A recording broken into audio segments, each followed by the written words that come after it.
नोएडा का वो कमरा, रियल पैरानॉर्मल एक्सपीरियंस। तो भाई ये बात है 2019 की। मेरी नई नई जॉब लगी थी नोएडा सेक्टर 143 में और मैं रहता था बुराड़ी में। रोज का 4 घंटे का ट्रैवल बहुत भारी पड़ने लगा, तो मैंने सोचा पास में ही कोई फ्लैट ले लेता हूं। ऑफिस में मेरा एक दोस्त था अंकित। उसका 3 BHK फ्लैट था। मास्टर बेडरूम में वो रहता था और बाकी 2 कमरे खाली थे। एक कमरे में मैं चला गया और दूसरे में मेरा दोस्त कुशल। शुरुआत में सब नॉर्मल था, लेकिन मेरे कमरे में धीरे धीरे कुछ अजीब होने लगा। पहला साइन, रात की ठक ठक। मेरा बेड लेफ्ट साइड दीवार से लगा था और राइट साइड बालकनी थी, जिसमें हमेशा कबूतर रहते थे।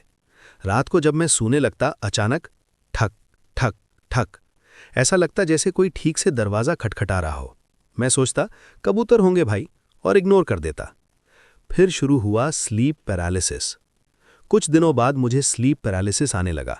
मतलब आंखें खुली हैं, सब दिख रहा है, लेकिन शरीर हिल नहीं पा रहा, आवाज़ नहीं निकल रही। पहली बार लगा ठीक है, हो जाता है। फिर वही अटैक मेरे दोस्त साहिल को आया। कुछ समय बाद हयात को भी आया। मतलब जो भी उस कमरे में सोता था, उसे एक बार ये अटैक ज़रूर आता था, लेकिन तब तक हमने इसे नॉर्मल ही माना। एक अजीब घटना। एक दिन हयात मेरे कमरे में काम कर रहा था। मैं और साहिल मजाक में गए और जोर जोर से दरवाज़ा पीटा। कोई रिएक्शन नहीं आया। 1 घंटे बाद हयात आया और बोला, साले अभी दरवाज़ा क्यों पीट रहे थे? हम बोले भाई 1 घंटा पहले किया था, लेकिन वो मान ही नहीं रहा था। उसके हिसाब से वो आवाज़ अभी अभी आई थी। हम सब कंफ्यूज हो गए। वो रात जब डॉग डर गया। एक रात हमारा दोस्त छोटा सा डॉग लेकर आया। पूरा दिन सब उसके साथ खेले। रात करीब 1 बजे अचानक वो डॉग जोर जोर से भौंकने लगा, लेकिन नॉर्मल नहीं, डर के मारे कांप रहा था। वो धीरे धीरे पीछे हटता गया, बेड के नीचे घुस गया और सीधा मेरे कमरे के गेट की तरफ देखकर भौंक रहा था। मुझे उस समय एक परछाई जाती हुई दिखी।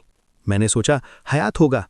बाद में हयात ने बताया, भाई मैं तो 5 मिनट पहले ही कमरे से निकल गया था। उस परछाई को आज तक कोई नहीं समझ पाया। फिर आई असली सच्चाई।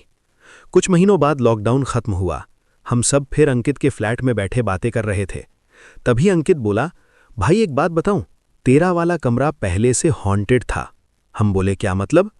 तब उसने बताया, अंकित का अनुभव, असल डर यहीं से शुरू हुआ। अंकित उस फ्लैट में हमसे 1 साल पहले आया था। उसके पास 2 डॉग थे। हर रात करीब 1 से 1:30 बजे दोनों डॉग बालकनी की तरफ देखकर भौंकते, फिर हॉल से होते हुए मेरे कमरे के बाहर आकर रुक जाते। अंदर कभी नहीं जाते थे। वो कांपते रहते थे, पीछे हटते रहते थे, लेकिन अंदर नहीं घुसते थे। अंकित का स्लीप पैरालिसिस। फिर अंकित को भी स्लीप पैरालिसिस आने लगा।